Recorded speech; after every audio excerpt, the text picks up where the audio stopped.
ये कहानी है जंगल में रहने वाले एक ठग की दो बेटियों की, जो जंगल से गुजरने वाले मुसाफिरों को छल कपट से लूटकर उनका कत्ल कर देती। पर फिर एक दिन एक ऐसा मुसाफिर आया जिससे उन सब की जिंदगी बदल गई।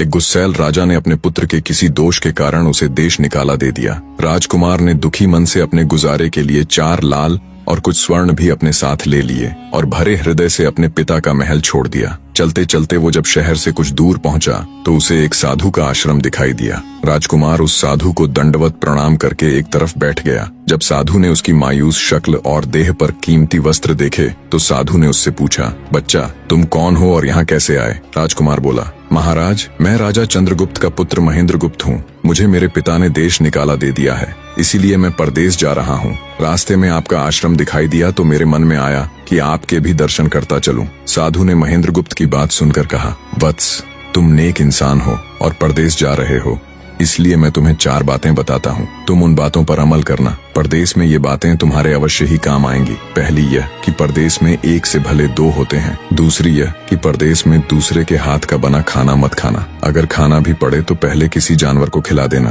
तीसरी बात यह कि परदेश में किसी दूसरे की बिछाई हुई चारपाई पर मत सोना, अगर सोना भी हो तो पहले बिस्तर को अच्छी तरह झाड़ लेना। चौथी बात यह कि यदि कहीं शत्रुओं के फंदे में फंस जाओ तो जहाँ तक हो सके नरमी और ज्ञान की बातें सुनाकर अपना उद्देश्य प्राप्त करना। साधु ने कहा, मेरी ये 4 बातें हमेशा याद रखना। साधु की बातें सुन साधु को प्रणाम कर राजकुमार परदेश चल पड़ा। जब चलते चलते बहुत दिन बीत गए तो वह एक जंगल में पहुंचा। वहां उसने देखा कि एक चील एक कछुए के बच्चे को लेकर उड़ी जा रही है। संयोगवश बच्चा उस चील के पंजे से निकलकर गिर गया। महेंद्रगुप्त ने कछुए के तड़पते हुए बच्चे को देखा तो उसे बड़ी दया आई। उसने मन में सोचा कि इस बच्चे को पालना चाहिए। इस बच्चे को पालने से 2 बातें होंगी। पहली तो यह कि इस बच्चे के प्राण बच जाएंगे और दूसरी यह कि साधु द्वारा कही गई पहली बात भी पूरी हो जाएगी कि सफर में 1 से भले 2 होते हैं और इससे बातें करते हुए दिन भी आसानी से बीतेंगे। यह सब सोचकर महेंद्रगुप्त ने बच्चे को अपने साथ ले लिया। अब सफर में उसके साथ वह कछुए का बच्चा भी हो लिया। कुछ दिन के सफर के बाद राजकुमार को एक अच्छा सा स्थान दिखाई पड़ा। उस स्थान पर पहुंचकर उसने कुछ खाया पिया और फिर कछुए के बच्चे से बोला, तुम यहाँ बैठे रहना, मैं जरा थोड़ी देर सो लूं। यह कहकर महेंद्रगुप्त एक पेड़ के नीचे सो गया। उसी पेड़ के ऊपर एक सांप और एक कौवा रहते थे। उन दोनों का यह दस्तूर था कि जब कोई मुसाफिर उस पेड़ के नीचे ठहरता तो सांप उसे डस लेता और कौवा उसकी आंखें निकाल लेता। नाग ने जब सोते हुए मुसाफिर को देखा तो पेड़ के नीचे उतरा और राजकुमार को डस लिया। सांप के डसते ही तुरंत राजकुमार के प्राण पखेरु उड़ गए। कुछ देर में जब कछुए की नजर महेंद्रगुप्त पर पड़ी तो वह उसे मरा देखकर बहुत घबराया और महेंद्रगुप्त के ऊपर बैठकर रोने लगा। तभी कौवा भी पेड़ से नीचे उतरा और ज्यों ही उसने महेंद्रगुप्त की आंखें निकालनी चाही त्यों ही कछुए ने झपटकर कौवे की गर्दन को मुंह से पकड़ लिया। कौवे ने बहुत जोर लगाया मगर कछुए ने उसे नहीं छोड़ा। तब कौवे ने सांप को पुकारा। कौवे की आवाज सुनकर सांप आ गया। उसने बड़े जोर से कछुए की पीठ पर डंक मारा, परंतु कछुए ने अपना मुंह भीतर कर लिया। सांप ने कई बार कछुए की पीठ पर डंक मारा, किंतु हर बार कछुआ अपना मुंह अंदर कर लेता। जब सांप का कछुए पर बस नहीं चला तो उसने कछुए से प्रार्थना की कि तुम मेरे मित्र को छोड़ दो। यह सुनकर कछुआ बोला, नहीं, तूने मेरे मित्र को डसा है, अब मैं भी तेरे मित्र की जान लूंगा। तू मेरे मित्र को छोड़ दे तो मैं तेरे मित्र को जीवित कर दूंगा। यह कहकर सांप ने काटी हुई जगह पर मुंह रखकर महेंद्रगुप्त के शरीर से विष खींच लिया और बोला, अब तो मेरे मित्र को छोड़ दे। कछुए ने जब राजकुमार को देखा कि उसे थोड़ा होश आ रहा है और उसका जहर उतर रहा है तो उसने कौवे को छोड़ दिया। जब महेंद्रगुप्त को होश आया तब कछुए ने उसे सांप के डसने का सारा हाल सुनाया। कछुए की बात सुनकर तुरंत महेंद्रगुप्त के मन में साधु की बताई पहली बात खटकी। सोचा, साधु की एक बात तो काम आई कि 1 से भले 2 होते हैं। मन ही मन उसने साधु को धन्यवाद दिया और आगे बढ़ चला। चलते चलते कुछ दिनों के बाद जब वे समुद्र के किनारे जा पहुंचे तब कछुए के बच्चे ने कहा, मित्र, मेरा देश आ गया है। यदि तुम कहो तो मैं अपने माता पिता से मिलाऊं। उनसे बिछड़े बहुत दिन हो गए हैं, वे बहुत दुखी होंगे। महेंद्रगुप्त ने उसे जाने की आज्ञा दे दी और स्वयं रात को वहीं समुद्र के किनारे उस जंगल में ठहर गया। जिस जंगल में राजकुमार ठहरा हुआ था उसी जंगल में वहाँ से कुछ दूर ही एक ठग का परिवार रहता था। ठग के 2 लड़कियां और 4 बेटे थे। उसकी बड़ी बेटी ज्योतिष विद्या जानती थी। जब भी कोई राहगीर, कोई यात्री उस जंगल से गुजरता और उसके पास कुछ कीमती होता तो ठग की बड़ी बेटी अपनी विद्या से जान लेती थी। आज फिर से उसे बहुत दिनों बाद बहुत से खजाने खाने की महक आई। उसने अपने पिता से कहा, ऐसा प्रतीत होता है कि इस जंगल में एक पथिक आया हुआ है। उस पथिक के पास 4 लाल हैं। यदि तुम लोग उस पथिक को यहाँ ले आओ तो उससे लाल लेना मेरा काम है। यदि वे लाल हमको मिल जाएं तो हम जन्म भर के लिए निहाल हो जाएंगे, परंतु उस पथिक को मारना मत, उसे जीवित ही पकड़ लाओ। ठग अपने बेटों के साथ तुरंत उसकी तलाश में निकल पड़ा। वे थोड़ी ही दूर चले होंगे कि उन्होंने देखा एक आदमी एक पेड़ के नीचे सो रहा है। उसे देखकर उन्होंने सोचा कि यह वही पथिक हो सकता है जिसके पास लाल हैं। वे उसे पकड़कर ले गए और अपनी बड़ी बेटी के हवाले करके बोले, इससे लाल निकलवाना अब तेरा काम है। ठग की बड़ी बेटी ने पूरे आश्वासन के साथ कहा, तुम लोग चिंता मत करो, मैं इससे लाल निकलवा लूंगी। ठग की छोटी बेटी ने जब महेंद्रगुप्त को देखा तो वह दिलोजान से उस पर मोहित हो गई। पहली ही नजर में वो अपना दिल उस नौजवान राजकुमार को दे बैठी। भाइयों के डर से कुछ कह तो न सकी, लेकिन मन ही मन उसको बचाने की युक्ति सोचने लगी। कुछ देर बाद ठग की बड़ी बेटी ने खाना बनाया और उसमें जहर मिला दिया। वही खाना उसने महेंद्रगुप्त को परोस दिया। जब थाली महेंद्रगुप्त के सामने आई तो उसने खाने के लिए निवाला तोड़ जैसे ही उसे खाने को हुआ तभी उसे साधु की कही गई दूसरी बात याद आई। उसने थाली में से थोड़ा सा भोजन निकालकर कुत्ते के सामने डाल दिया। जैसे ही उस खाने को कुत्ते ने खाया वो तुरंत मर गया। यह देखकर महेंद्रगुप्त ने भोजन नहीं किया। उसने अपने मन में सोचा कि साधु की दूसरी बात भी काम आई। अपनी इस चाल को असफल होते देखकर ठग की बड़ी बेटी को गुस्सा तो बहुत आया, पर वो अपने गुस्से को अंदर ही अंदर पी गई। उसने महेंद्रगुप्त के सोने के लिए पलंग तैयार करवाया और उससे कहा, जाओ पथिक, ऊपर के कमरे में तुम्हारे लिए पलंग तैयार करवा दिया है, अब तुम आराम करो। कई दिनों की सफर की यात्रा के कारण थका हुआ राजकुमार जब ऊपर आया तो उसे बढ़िया धुली हुई चादर पलंग पर बिछी हुई दिखाई दी। सोचा जो हुआ सो हुआ, कई दिनों के बाद चैन की नींद तो सोने को मिलेगी। वो जैसी ही पलंग पर बैठने को हुआ तो उसे साधु की तीसरी बात याद आई कि परदेश में हमेशा बिस्तर को झाड़ कर सोना। जैसे ही उसने बिस्तर को झाड़ा तो उसके होश उड़ गए। वो बिस्तर एक कच्चे सूत से तैयार किया गया था जिसके नीचे आग का कुआं था। महेंद्रगुप्त ने देखा कुएं के अंदर बड़े बड़े आग के अंगार धधक रहे हैं। सोचा साधु की तीसरी बात भी काम आई। उसने एक बार फिर मन ही मन साधु का धन्यवाद किया और पास पड़ी एक टूटी हुई चारपाई पर लेट गया। थोड़ी देर पहले जो राजकुमार चैन की नींद लेने की सोच रहा था, अब नींद उसकी आंखों से कोसों दूर थी। अब तो उसे अपनी जान के लाले पड़े थे। सोचने लगा आज की रात बचना बहुत कठिन है। तभी ठग की छोटी बेटी मौका पाकर आई और कहने लगी, हे प्रिय, मैं तुम पर दिलोजान से न्यौछावर हूँ, परंतु आज की रात मेरे वश में कुछ नहीं है। आज की रात मेरी बड़ी बहन की बारी है। जिस तरह भी हो सके बस आज की रात मेरी बहन से अपने प्राण बचा लो, कल मेरी बारी है। हे स्वामी, मैं तुम्हारी दासी हूँ, मैं तुम्हें साफ बचा लूंगी। इतना कहकर ठग की छोटी बेटी चली गई। जब सब लोग खाना खा चुके तो ठग की बड़ी बेटी ऊपर बने कमरे में चली। सोचा अब तक तो पथिक जलकर राख बन चुका होगा, पर जैसे ही वो कमरे के अंदर आई और देखा कि पथिक तो बिल्कुल सही सलामत टूटी हुई चारपाई पर लेटा हुआ है तो उसके क्रोध की कोई सीमा न रही। तुरंत उसने कटार निकाली और क्रोध से बोली, हे पथिक, या तो अपने 4 लाल मुझे अभी के अभी दे दे, वरना मैं तुझको मार डालूंगी। उसी समय महेंद्रगुप्त को साधु की चौथी बात याद आई कि कहीं शत्रुओं के फंदे में फंस जाओ तो जहाँ तक हो सके नरमी और ज्ञान की बातें सुनाकर अपना उद्देश्य प्राप्त करना। उसने सोचा कि आज रात बचना मुश्किल है, पर साधु की चौथी बात भी आजमानी चाहिए। महेंद्रगुप्त ने यह सब सोचकर लड़की से कहा, मेरे पास लाल नहीं है। यदि तू मुझको मारेगी तो वैसे ही पछताएगी जैसे बंजारा अपने कुत्ते को मारकर पछताया था। लड़की गुस्से में बोली, कौन बंजारा और कौन सा कुत्ता, क्या बक रहे हो तुम? तब राजकुमार बोला, तुम नहीं जानती तो सुनो लड़की, एक बंजारा था जिसने एक कुत्ता पाल रखा था। वो कुत्ता बहुत समझदार था जिसे बंजारा अपनी औलाद से भी ज्यादा प्यार करता था। एक समय ऐसा आया कि एक कातक नाम की भयंकर बीमारी के चलते बंजारे का सारा परिवार उस बीमारी की भेंट चढ़ गया और बंजारे की करोड़ों की संपत्ति भी बिक गई। दुखी बंजारा अपने कुत्ते को लेकर आगरा में एक साहूकार के पास जाता है और साहूकार को 10,000 के बदले अपना कुत्ता गिरवी रखने को बोलता है। उस समय 10,000 एक बहुत बड़ी रकम होती थी। पहले तो बनिए ने बंजारे को मना कर दिया, पर फिर कुछ सोचकर उसने बंजारे को 10,000 रुपए दे दिए। कुछ ही समय बीता था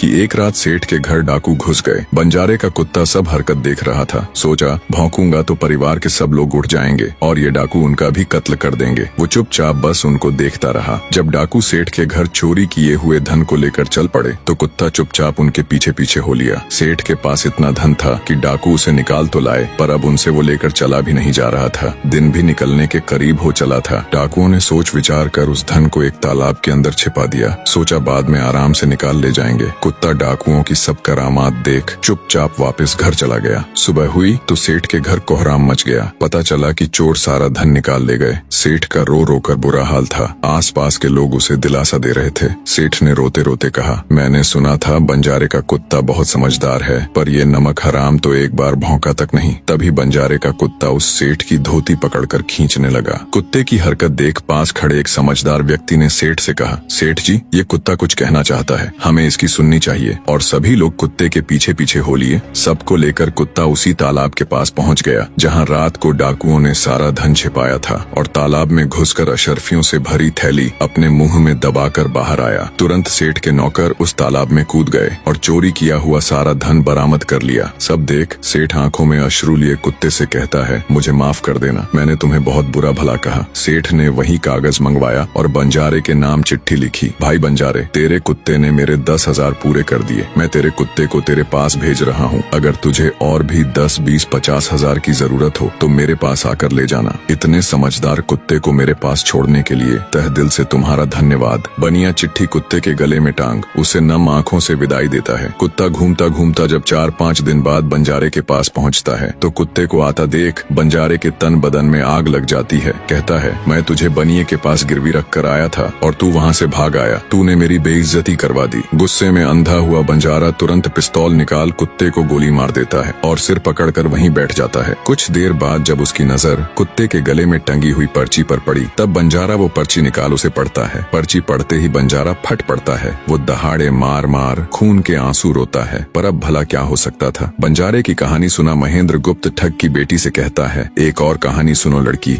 एक राजा के पास एक बहुत समझदार पढ़ाया हुआ तोता था। वह बड़ा चतुर था। एक दिन राजा तोते को अपने साथ गंगा स्नान को ले गया और उसको घाट पर बैठाकर स्वयं स्नान करने लगा। तभी तोते की नजर अमर फल पर पड़ी जो पास ही नदी में बहता हुआ आगे बढ़ा जा रहा था। वह उसको नदी से बाहर निकाल लाया और राजा के आने पर उसको वह अमर फल देता हुआ बोला, महाराज, यह अमर फल है, इसे खा लीजिए। राजा ने कहा, मैं अकेला अमर फल खाकर क्या करूंगा, अपने बाग में लगा दूंगा। जब इसमें फल लगेंगे तब सब कुटुंबियों को खिलाकर अमर कर दूंगा। गंगा स्नान से लौटकर राजा ने वह फल माली को देकर कहा, इस फल को बाग में लगा दो। थोड़े ही दिनों में पेड़ फल फूल गया, उसमें फल लगने लगे। एक दिन एक फल पककर पेड़ से गिरा तो उसे सांप ने सूंघ लिया, जिससे वह जहरीला हो गया। अनजान माली वह अमर फल लेकर राजा के पास आया। राजा फल को देखकर बहुत खुश हुआ और कुछ सोचकर वो फल पहले कुत्ते को खाने को दिया। क्योंकि राजा बड़ा नीतिवादी और विचारवान था, वह जानता था कि बिना सोचे समझे किसी भी वस्तु को खाना ठीक नहीं होता। राजा ने ज्यों ही वह फल कुत्ते को खिलाया, कुत्ता मर गया। यह देखकर राजा ने क्रोधित होकर अपने तोते से कहा, बेईमान तोते, तू हमें जहर देकर मारना चाहता था। ये कहकर राजा ने क्रोध में आकर तोते को मार डाला और माली से कहा, इस पेड़ के चारों ओर घेरा डाल दो जिससे कोई इसका फल न खा सके। एक दिन उसी शहर में एक सास बहू में भीषण लड़ाई हुई। बुढ़िया घर से निकलकर कहने लगी, आज मैं राजा के बाग में जाकर जहर वाला फल खा लूंगी। ये कहकर वह बाग में आई और जैसे ही उसने फल तोड़कर खाया तो वह 16 वर्ष की युवती बन गई। जब राजा को यह समाचार मिला तो उसे सारा माजरा समझते देर न लगी। राजा को बड़ा दुख हुआ। वह कहने लगा,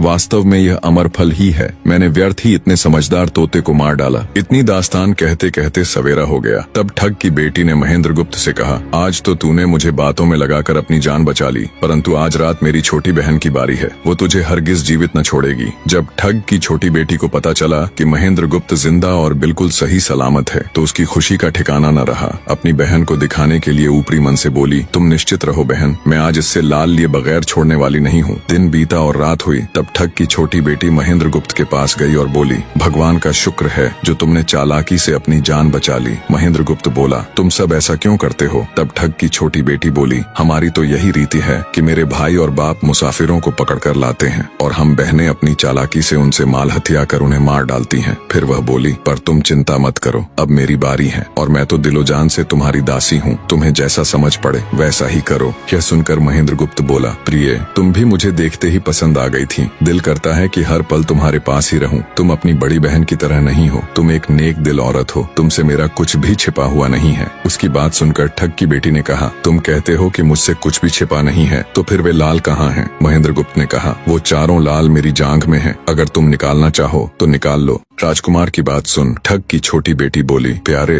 वो लाल तुम्हें ही मुबारक हो। मैं तो तुम्हारी दासी हूँ, तुम्हारे दर्शनों की प्यासी हूँ, मुझे तुम्हारे सिवाय और कुछ नहीं चाहिए। ये सुन महेंद्र गुप्त बोला, जो कुछ तुमने कहा है वह तो सब ठीक है, लेकिन ये प्यार और प्रेम की बातें सब धरी रह जाएंगी जब हमारे शरीर में प्राण ही नहीं रहेंगे, क्योंकि जब तुम्हारे बाप और भाइयों को इसका पता लगेगा तो हम दोनों की खैर नहीं। तब ठग की बेटी बोली, तुम चिंता मत करो, मेरे पास इसका भी उपाय है। आज रात को सबके सोने के बाद हम यहाँ से भाग चलेंगे और कहीं बहुत दूर रहेंगे जहाँ कभी मेरे भाई और बाप पहुँच न सके। महेंद्र गुप्त बोला, पर ये सब होगा कैसे? बोली, यहाँ से निकलने का एक ही उपाय है। मेरे पिता के पास 2 ऊँटनियाँ हैं, उनमें से एक तो दिन भर में 60 कोस चलती है और दूसरी दिन भर में 100 कोस चलती है। तुम उनमें से बड़ी वाली को खोल लाना, तब तक मैं हम दोनों के लिए कुछ धन बांध कर रख लूंगी। जब आधी रात हुई तब महेंद्र गुप्त ऊँटनी को खोलने चला गया। महेंद्र गुप्त ऊँटनी ले तो आया, मगर जल्दबाजी के कारण वह बड़ी के स्थान पर छोटी को ले आया। ठग की बेटी बहुत सा माल लेकर ऊँटनी पर बैठ गई और दोनों चल दिए। ऊँटनी जब चलते चलते 60 कोस पहुंची तो जंगल में रुककर खड़ी हो गई। बीच जंगल में ऊँटनी को खड़ी देखकर महेंद्र गुप्त और ठग की बेटी के होश उड़ गए। ठग की बेटी बोली, अनर्थ हो गया, तुम रात के अंधेरे में बड़ी ऊँटनी की जगह छोटी को ले आए। मेरे पिता और भाई आते ही होंगे, वो हमें नहीं छोड़ेंगे। इधर जब सवेरा हुआ तो ठग ने देखा कि उसकी बेटी और मुसाफिर दोनों गायब हैं। उसने सोचा कि निसंदेह वह बदमाश मेरी बेटी को भगा ले गया है। तबेले में जाकर देखा तो पाया कि छोटी ऊँटनी गायब है और बड़ी वहीं है। सोचा ज्यादा दूर नहीं गए होंगे और ऊँटनी पर सवार होकर उसने उसे तेजी से दौड़ा दिया। थोड़ी ही देर में जंगल में उस स्थान पर जा पहुंचा जहां महेंद्र गुप्त और उसकी बेटी ठहरे थे। महेंद्र गुप्त ने जब उसको आते देखा तो बहुत घबराया और कहने लगा, देखो तुम्हारा पिता आ रहा है, अब उससे प्राण कैसे बचेंगे? लड़की ने कहा, घबराओ मत और जो मैं कहती हूँ उसे ध्यान से सुनो। जाओ, जाकर उस पेड़ पर चढ़ जाओ। जब मेरा बाप तुम्हें पकड़ने के लिए आएगा और पेड़ पर चढ़ेगा तो मैं चुपके से बड़े वाली ऊँटनी पर चढ़कर उसको तुम्हारी डाल के नीचे खड़ा कर दूंगी। तुम कूद कर उस पर बैठ जाना, इस प्रकार हम दोनों बचकर साफ निकल जाएंगे। यह सुनकर महेंद्र गुप्त तुरंत पेड़ पर चढ़ गया। तब तक ठग भी वहां आ पहुंचा।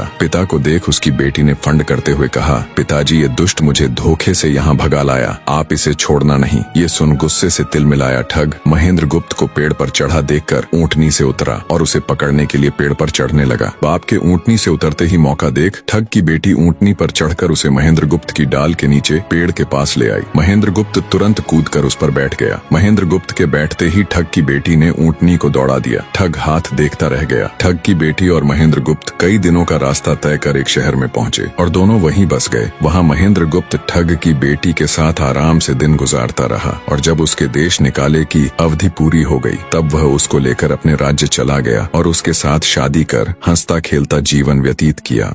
निष्कर्ष, महेंद्र गुप्त और ठग की बेटी की यह कथा हमें यह सिखाती है कि प्रेम और विश्वास का बंधन सबसे मजबूत होता है। जब बुद्धिमत्ता, धैर्य और निस्वार्थ प्रेम मिलते हैं तो असंभव को भी संभव बनाया जा सकता है। जीवन में चाहे कितनी भी कठिन परिस्थितियां क्यों न आए, सही निर्णय, संयम और परस्पर विश्वास हमें हर संकट से बाहर निकाल सकते हैं।